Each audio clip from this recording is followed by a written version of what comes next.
Reflections, The Nature of Virtuality, Part 2. Excerpts from Virtual Reality Church, Pitfalls and Possibilities by Darrel, Bock, and Jonathan J. Armstrong.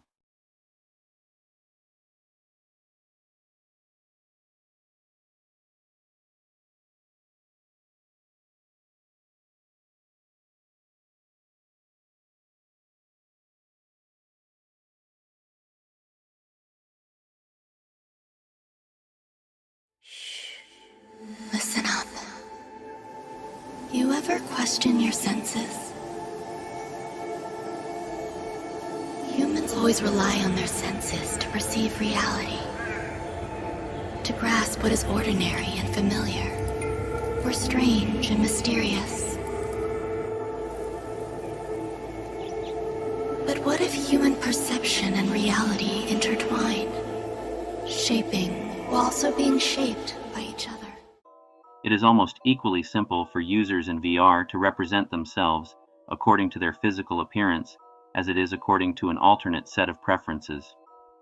People can choose to enter a VR social platform as an avatar that reflects the way they look in real life or as a purple lobster. Because we present ourselves and encounter others in VR as disidentified persona, establishing trust in relationships will be a perpetual problem. Okay, now I get it! This is a dream, and I should just play along until I wake up, right?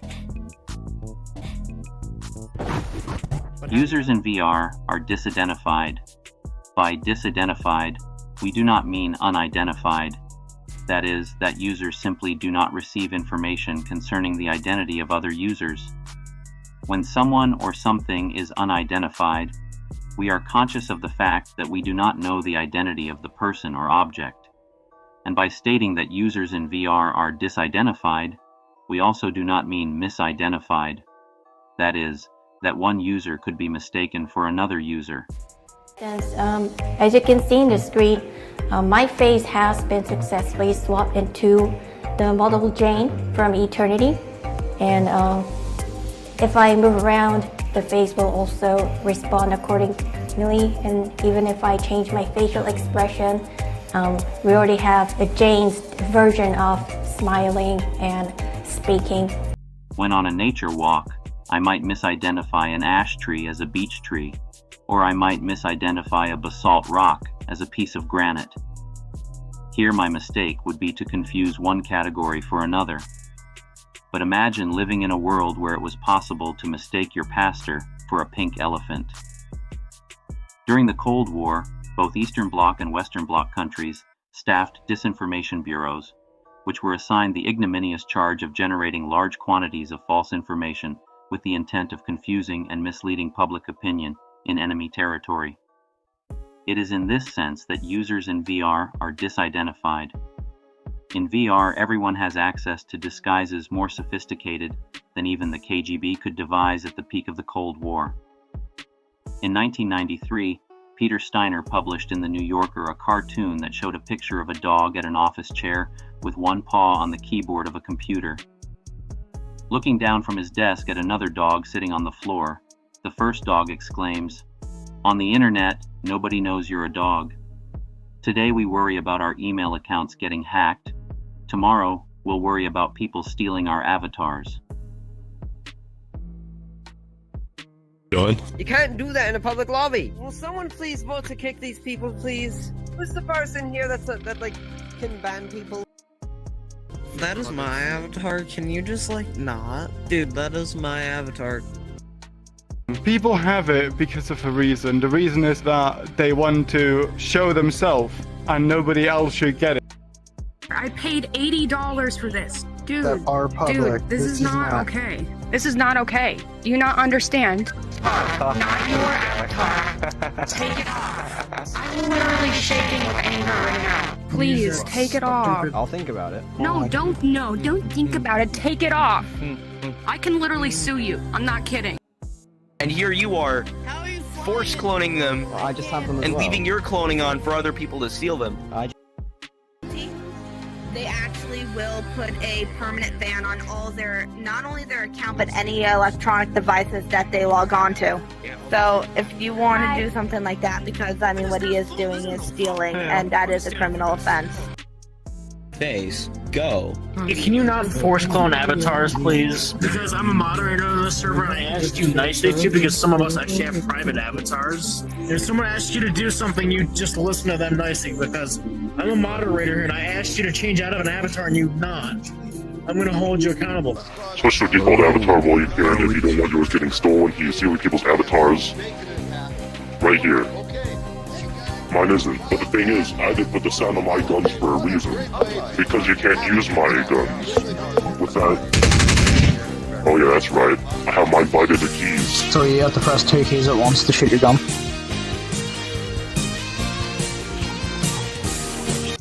Are you there? Are you there? Hey, G-Man! G-Man! Are you there? You okay? His eyes are glowing! Oh god! Dude stole my avatar! Look at this! Right there, this person just stole my avatar. No, they literally stole the avatars just now. No, brothers. Where? He took my mall, even though it's not mine. I just found it in the world. From a world. It's not that big a deal. I know. I'm just saying. You like default Nikai, don't you? I don't know if that's your model or not, but be careful. That guy, yeah, true. He'll take your avatar. Yep, there you go. Just...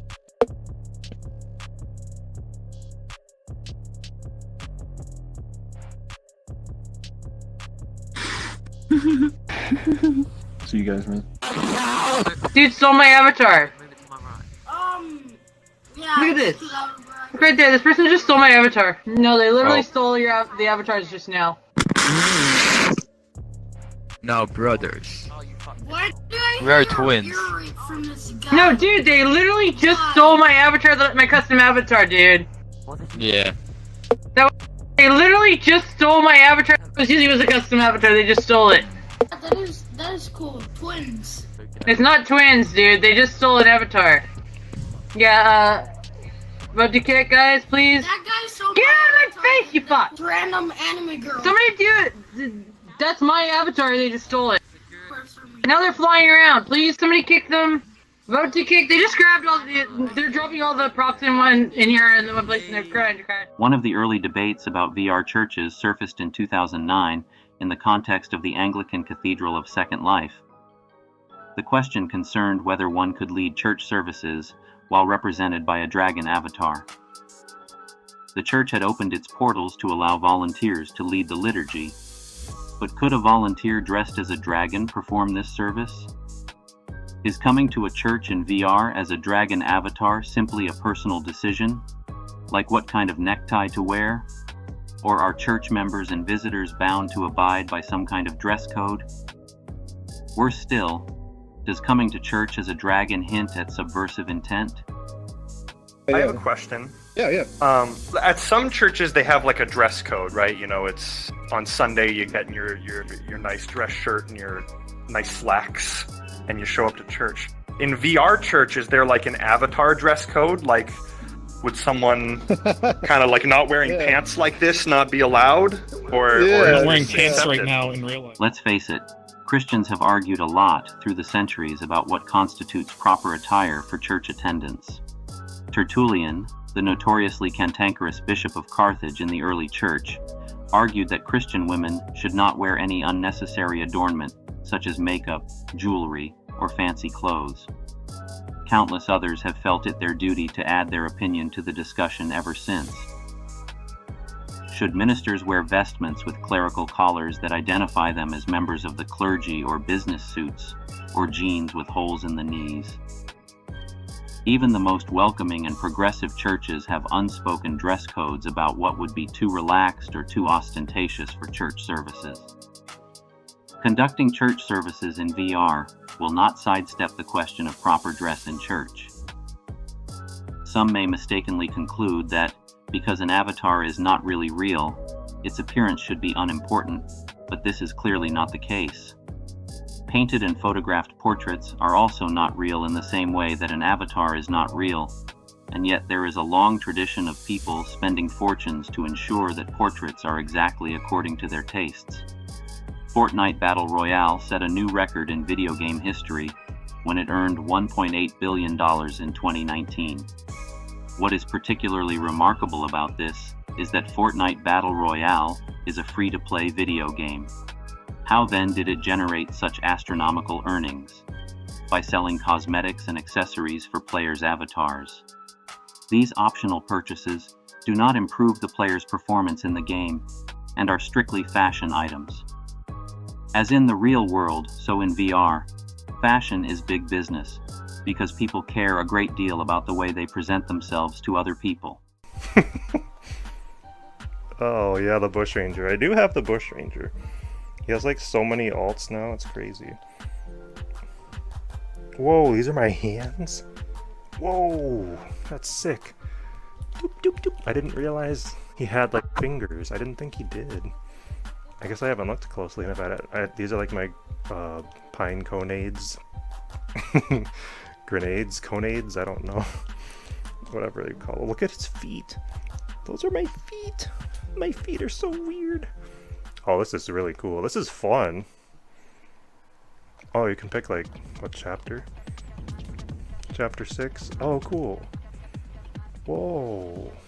And then it gives you the skins from the... Oh, I see. I see how this works. We'll pick one. Oh, cool. Everyone's freaking favorite. I don't know why. There's so many better skins. But that's funny. Yep, it's me in VR, the Renegade Raider. Now get over here to VR chat.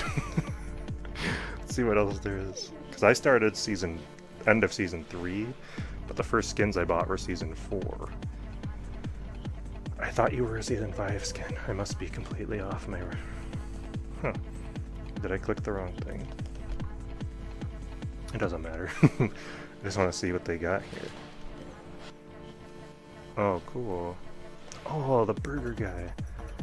Beef Boss. Let's go. That was such a fun time in Fortnite. Look at this. Look at the tongue actually freaking wobbles. That's sick. That's like, I want to use some of these in other VR worlds. This is really cool. The clothes we wear help reinforce the role we intend to play, whether we are dressing to join a parent-teacher conference, a board meeting, a family vacation, or going to church. But avatars possess capacities for communication that extend beyond those associated with traditional fashion. The Reverend Pam Smith speaks of the problem of sock puppeting in the context of providing pastoral care in online environments. Sock puppeting is when one person controls several online profiles and impersonates multiple people in order to manipulate a conversation or social situation. For example, one person might pose as an offended student, as well as the student's irate parent, in order to gain increased leverage. The question of appropriate dress in the context of worship has always required discernment and Christian charity. But because users have such complete control over the way they dress or appear to be in VR, even to the point that distinguishing between one person's identity and another's can become genuinely problematic, special consideration is required. If churches aspire to be places of spiritual transformation, then they must also be places where people can trust each other. And here, VR presents serious, but not insurmountable problems. In traditional churches, there is a menu of rituals to help people build trust and establish rapport. When you enter through the doors of traditional church, you are welcomed with a smile and hearty handshake by a member of the greeter team. The smile is perhaps the first and most universal of all human behaviors for building trust, and smiles are infinitely easier to fake in VR than in real life. The Facebook profile picture proves this point. Eating and drinking as a community is one of the oldest and best rituals for establishing trust, and traditional churches can create the opportunity to enjoy community meals on occasion. But none of these conventional methods of establishing trust are available to VR churches. These serious concerns lead us to a couple of preliminary conclusions. First, It is not possible to replace in VR the trust that can be established through building relationships in person. This does not mean that every member of the congregation needs to meet with every other member of the congregation every week in order to have a healthy church, but it does mean that in-person communication will continue to play a unique role in establishing trust between members of Christian churches and ministry partners. Perhaps leadership teams meet face-to-face over coffee once per week, or prayer services that are usually conducted once per week in VR assemble together in the church building once per month or once per quarter. Once relationships have been formed and some level of trust has been established, telecommunication in general, and VR specifically, can be used to sustain these relationships with some success. Even churches that intend to maximize the use of VR for ministry purposes should still retain mechanisms to facilitate in-person communication and interaction. So, it works in serious ways. It's gonna make it happen. Yeah, I showed up. Let's give it some time. Right. I'm gonna be the only human This here, is I the guess. church apparel that you must wear, unless or you get kicked. Oh, well. 100%. Too bad. That's I'm like inappropriate. the only actual. I believe I'm the only actual very like normal inappropriate. human being here. Yeah, that's like you all gotta of be you covered. are. You gotta cover yourself. Oh, I've got to be covered. You gotta cover everything. Yeah, we can see the Everything. skin on your arms. I think this everything. It's shameful. Is this thick Sharia law or something? Like, what's going on?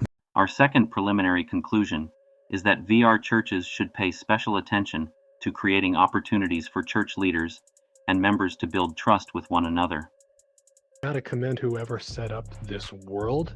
They have three-dimensional illustrations. So they set up verses all over, and they set up three-dimensional illustrations for the verses. And so as I was able to go and read the verses, like especially these buildings over here, I was able to see a rendering of the verse I was reading, which made scripture much more meaningful. There are innumerable ways to do this, even when speaking about communities who meet in VR and who do not come with any prior relationships. Sharing testimonies is an especially effective way for members of a community to give one another a clear picture of where they stand in their spiritual journeys. Come on up, Wildstar. She's going to be sharing her testimony today. Thank you so very much. You might want to stand in front here so people can see you, though. Or on top. Yeah, top's good. There you go. Thank you, Wildstar. I'm scared. It's okay. Can you all hear me? Hello? Can you hear me? Yeah. Okay. So I never did this kind of thing before, like speaking and doing my testimony, I guess. The consistent practice of prayer over a sustained period of time frequently leads groups to discover a surprising depth to their relationships. As technology advances and the audio quality of VR telecommunication improves, we suspect that the ancient practice of singing together will become a mainstay of VR congregational life. Educational experiences can provide opportunities for exchange and dialogue that can provide a foundation for strong relationships of mutual trust. And so we come to the question, what about going to church in your pajamas? Paul could not have delivered for us a more perfect principle by which to respond to this quandary than when he said, "All things are lawful, but not all things are helpful." 1 Corinthians 10:23. Paul then goes on to say that he does not seek his own advantage, but the edification of the community. 1 Corinthians 10:33. The principle is that, while individual Christians are free in many ethical decisions, Christians are also called to do what is best for the good of the community. With this principle in mind, the answer to the question just posed will depend on what is meant by going to church in your pajamas. If we are speaking about attending church services in VR while still dressed in sleepwear in real life, then the question is really a non-issue. Not only will no one else in the VR church see your sleepwear, but you also will probably pay little attention to whatever you may be wearing in your house. If we mean selecting pajamas for your avatar to wear, while attending church services in VR, then we would recommend asking a representative of the church about the dress code first. All cultures exhibit different sensitivities, and one of the sensitivities of internet and VR culture is the perpetual problem of establishing trust. Unless you are sure that the VR church welcomes such attire, coming to church with your avatar decked out in sleepwear could easily send the message that you find the sermon soporific. As is the case with other modes of telecommunication, VR creates data trails or the electronic records of the transactions of the users. However, VR is unique among other modes of telecommunication concerning the volume of data that it generates. VRUs generate such a vast quantity of data that it is impossible to use VR anonymously. Literally and figuratively, the jury is still out on many questions concerning internet privacy. Ever since Edward Snowden's revelations to journalists of the National Security Administration's mass surveillance program of the American people in 2013, many have come to the conclusion that internet privacy is an oxymoron. The Cambridge Analytica scandal in 2017, in which the personal data of millions of Facebook users was leaked, as well as Mark Zuckerberg's congressional hearings in 2018 concerning Facebook's sale of ads to Russian propagandists during the 2016 election, have done little to restore the confidence of the public. The data collection techniques used by the tech giants of the past several years have by and large been voluntary. Users consciously choose to upload photos to their Facebook profiles and to enter data into their Google spreadsheets. But VR processes unprecedented amounts of data on users, and necessarily so. It turns out that we all move our bodies in ways that are as unique as the human fingerprint. VR headsets track head and hand motion, and it is probable that soon most headsets will also track eye motion. The way I look about with my head and reach with my hands, the way I bob forward and backward on my feet, and the rhythm with which my eyes circle the VR environments creates a pattern of data that can be traced to me and uniquely to me. This data can be anonymized such that human editors are not aware of whose data they may be reviewing, but the data itself cannot but reveal who the user is. Internet security and data privacy is one of the pressing technological and legal questions of our time, and our concern here is neither to give false assurances nor to sound unnecessary alarm. However, at the very least, we can say that churches and Christian ministries that conduct activities in VR should do due diligence to ensure that their activities will not inadvertently affect Christians abroad who do not have the protections of religious liberty in their own countries. To those of us in the West who have lived with the benefits of religious freedom, coping with the ambiguities and complexities inherent in online communication and VR can seem burdensome. But for believers in countries where religious freedom is limited, the new rules of the internet open up opportunity as well. In one such country where Christians live under threat of persecution, one mission agency devised a Bible software program that appeared as a functioning calculator app. When a certain equation was entered into the app, the calculator turned into a program for Bible study. In 2015, the Urbana Student Missions Conference held its first hackathon, where students with coding skills teamed up for an intense period of attempting to broker technological solutions to the hardest problems in missions. One such challenge was to develop an app that would guide the user through the process of starting a new business in North Africa. Another challenge was to create a secure way for Christian missionaries to communicate in countries where religious liberty is limited. Tom Lin founded the event in order to respond to the question, somehow addressing or engaging with the persecuted church. The church around the world is under attack. There are church burnings in countries from Indonesia to Niger to many places throughout the Middle East. We've seen attacks in Kenya at the university, Garissa University, Kenya. The Egyptian Coptic Christians killed this year. So the church is being persecuted probably more than ever before. From a Christian point of view, it should come as no surprise that our words and every action are being recorded. In Matthew 12:36, Jesus tells us, "We will stand on trial for our every word." On the day of judgment, people will give account for every careless word they speak. In this way, the Christian standard is already that God hears everything and that we are accountable for every word we say. The apostles set a precedent for Christians when they stated, "We must obey God rather than men." Acts 5:29.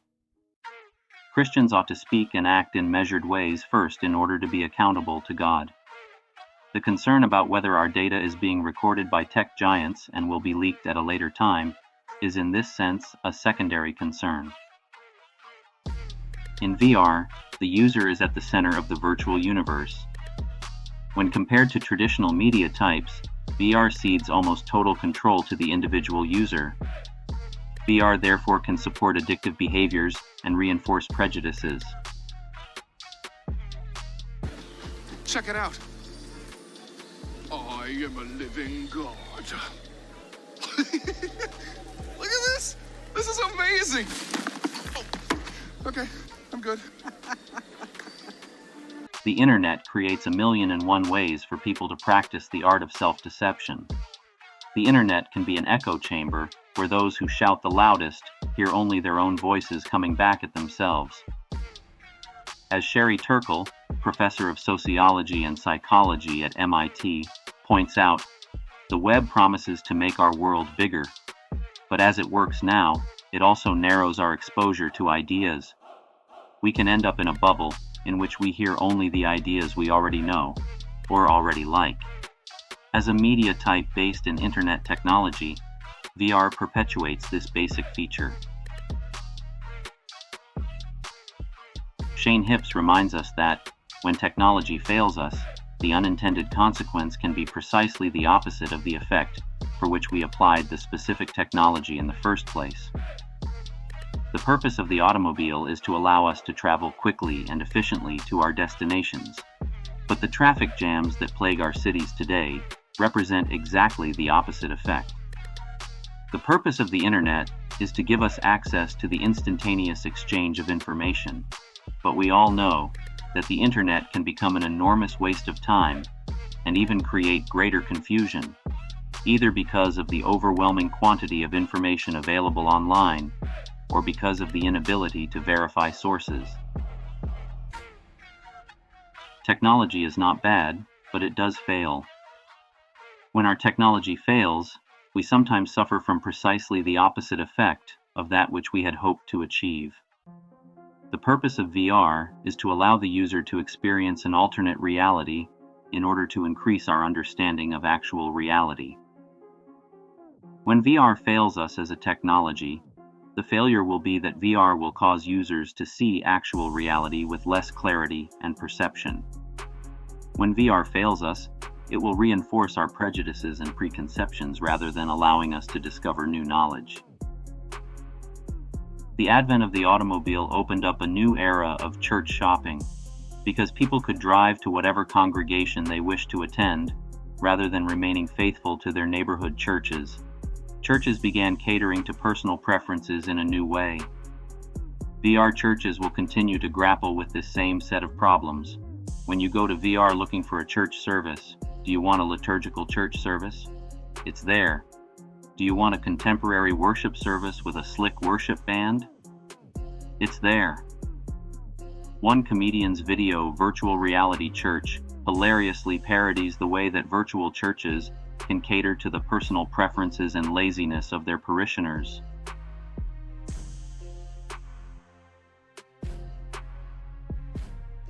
But the point still stands. As an extension of the internet, VR provides for us what we search for. VR can proctor the experience for anyone to do anything anywhere, and at first glance, it seems that this possibility would wildly expand our imaginations. Yet, paradoxically, if we fail to look beyond the reality portrayed in VR simulations, VR can profoundly limit our imaginations. Precisely because VR caters entirely to our preferences and notions of reality, VR can prove to be a dull instrument to challenge our preconceptions about reality. And because the internet and VR are shared social spaces, these technologies can be used to reinforce societal prejudices and preconceptions. And what about the tragedy of pornography?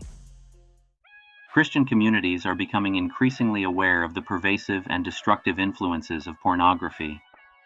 Pornography addiction is no doubt one of the most widespread expressions of addictive behavior on the internet. There's someone else about to walk in. Oh, hello. Hello? I can't see your... You can't see my avatar. Yeah.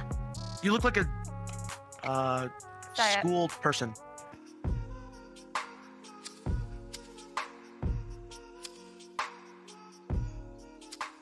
A recent study by the Barna Group has exposed the high percentage of Christians and church leaders who use pornography on an ongoing basis, or have used pornography in the past.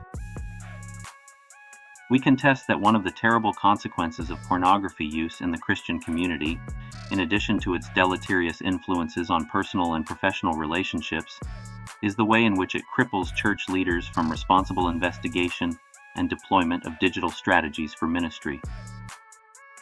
If we ourselves have experienced digital addiction in the past, whether pornography or other addictive online behaviors, we are likely to be reserved in our applications of digital media for ministry purposes in the future. It is true that the pornography industry will certainly fight hard for market share in the VR space. Some may need to opt out of VR ministry because of a past addictive behavior, and this is appropriate. But it would be tragic for the Christian community en masse to step away from the technology merely because it has a tainted reputation, or because the technology is set to perverse uses elsewhere. VR no more belongs to the devil than does the electric guitar. Mark Howe could write in 2008, "Much Christian reaction to the internet is quite superficial and predictably obsessed with sex.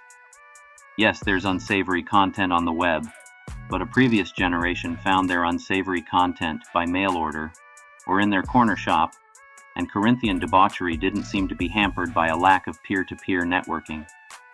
In this instance, as in others, reflective observers will note that the internet can be an agent of good or of evil. While pornography may be the most destructive form of addictive behavior supported by the internet today, pornography is not the only insidious addiction that the internet perpetuates. Arguably more pervasive is the addiction of distraction. Far more difficult to recognize than many other sins, distraction is just as effective in removing our focus from God. Alan Noble comments, "For the vast majority of Americans who are above the poverty line, technology of distraction is an everyday experience. And although we tend to view distraction as a social or a technological problem, it rapidly translates into a theological problem. Distraction lulls us into indefinitely postponing questions about life's meaning and purpose, questions that historically have led people to uncover the conviction of God's existence, love, and presence. If I feel like there are no real answers to life's big questions, I can stay entertained all day long, and I don't have to deal with that anxiety," Noble observes.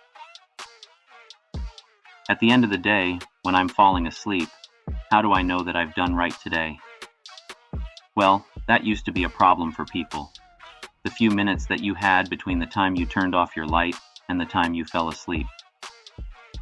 You used to have to sit and stare into the darkness and look at your own soul. But now, with a smartphone that has all this technology, all this access to infinite entertainment, you can really just stare at a screen until you collapse." In a similar vein, Craig Detweiler laments, "So many of Jesus' transformative moments occurred on the road, where he is walking with his disciples between spaces, and we have now filled up so many of those in-between spaces with these digital distractions. The fact that the internet can create echo chambers where we hear only the opinions that we want to hear, or that the internet can support pornography addictions, or that our smartphones can simply keep us in a state of perpetual distraction, is not an argument against the reality that the internet can also be used responsibly. Good decisions are a matter of the heart, not the devices we use. VR, as an extension of internet technology, has these same pitfalls, and church communities will need to learn to guard against these by creating cultural boundaries of accountability and pastoral care. Like the social media platforms of today, the VR platforms of the future will likely carry hidden biases in their definitions of success. Analyzing the biases of these platforms and differentiating between the objectives of the VR platform and the objectives of the VR church will be an integral part of responsible Christian stewardship and effective ministry in these environments. Whether it is the metaverse in Snow Crash, 1992, the Matrix in the eponymous film, 1999, or the Oasis in Ready Player One, 2011, science fiction of late has assumed that VR will produce a single, monolithic, alternate reality. Following the model of the tech giants and social media platforms of today, it may be that VR gives rise to just a few, super popular platforms. Based on the business model of the tech giants and social media platforms of today, we can anticipate that VR platforms will operate in a way that is quietly as profitable as possible for their parent companies. It will be important for Christian users to analyze these pressures and ensure that their use of the medium aligns with their own mission and goals. When a team of Christians plants a church in a new city or in a new country, it is important for this team to analyze the local culture and to get a clear sense of how social expectations may conflict or align with the ministry model that the team is trying to foster. When conducting ministry on a digital platform, it is important to analyze first how this platform defines success and sets up expectations for use cases. The way these platforms define success is invariably tied to the business model of the company supporting the platform. Google, Facebook, and the pantheon of social media platforms earn their income by selling advertising. This means that these companies give out their products for free, for example, Google searches or Facebook profiles, but then collect as much data about their users as possible in order to sell advertising that is as profitable as possible. The Harvard Business School professor, Shoshana Zuboff, titles this precarious socioeconomic arrangement surveillance capitalism. When I write an email via a free email service, the company pays its bills by having its computers read my emails and selling this information to advertisers in a legally sanctioned packaging. As former chairman of the Federal Communications Commission, Tom Wheeler says, "If you are not paying for an online product, then you are the product as information about you is collected and monetized." Success on Facebook is defined as the number of friends in one's network and the level of interaction between these friends, again because this strengthens Facebook's brand. But churches exist for something more than to fill Facebook's coffers. When using VR platforms for ministry, we must first analyze the inherent biases in the medium and design our ministries to navigate and even mitigate these biases. It's not easy to find exact data about the amount of time that the average user spends on social media, but a reasonable estimate appears to be that there are about 4 billion users of social media globally, and that the average user is on social media for about 2.5 hours per day. What would happen if social media companies noted a clear correlation between profession of Christian faith and reduced social media use? What would happen if those who had been discipled in VR churches tended to use social media less, maybe for 30 minutes each day on average?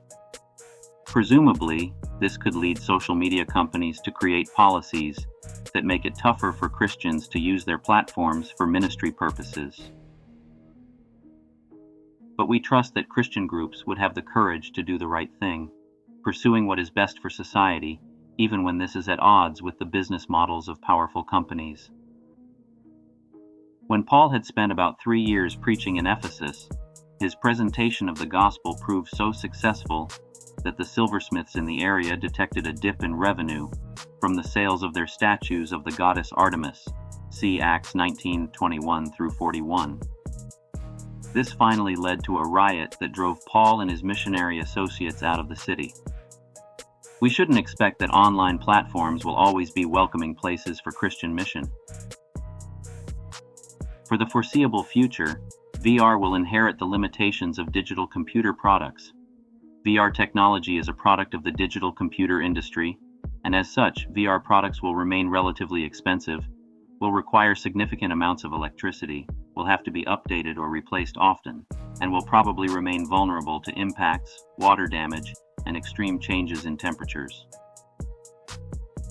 VR equipment will likely not soon overcome these basic limitations inherent in all digital computer products today. VR carries with it not only the limitations of electronic technology generally, but also the specific challenges of a brand new electronic technology.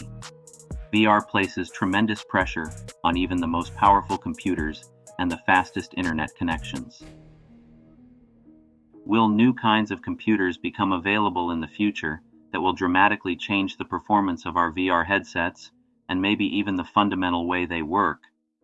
The answer to this question is almost certainly yes, but the next question of when is almost totally unknown. Many advocate quantum computing as the platform most likely to supersede digital computing, but will this revolution take place 15 years from now, or in 150 years? Some theorists posit that biological computers may yet be developed next after quantum computing, but determining which new computer platforms may arrive, in which order, and when, is entirely incalculable at this point. For the foreseeable future, while VR remains firmly planted within the industry of digital computer products, this means that part and parcel of doing ministry in VR will be ensuring that everyone has adequate access to the technology and skills to use the technology. Just as the construction and upkeep of church buildings of the past and present is no small undertaking, so the development and maintaining of technology networks for ministry purposes will require skill, wisdom, and hard work as we move forward. What will the VR of tomorrow look like, and how will we use this emerging technology for ministry purposes? VR will continue to change and develop in the years ahead, and at each turn, there will be an opportunity for ministers of the gospel to apply this technology to new ministry contexts. There is an immense opportunity on the horizon to apply the emerging medium of VR to communicate the gospel and to advance the mission of the church in the world. But acting as wise stewards of these technological possibilities will require us to understand the medium. Mark Howe makes this point with the ironic statement, "Email becomes a way to send a letter without having to lick a stamp, and websites are a way to publish huge screeds of Calvinesque text without the irritation of proofreaders." Of course, it is perfectly possible to use the internet this way, but doing so can create a false impression that nothing has really changed, and thus postpone the need for a radical response. Only by carefully analyzing the particular strengths and weaknesses of VR as a distinct media type will we be able to take advantage of its unique communicative abilities to convey the gospel message to the world. Your presence and participation in this discussion today are greatly appreciated. Hopefully, you have come away from this message with a better grasp of the implications of reality-altering technologies of today, and how the biblical worldview is the key to discerning the beneficial and detrimental effects of these technologies on the human mind, heart, and soul.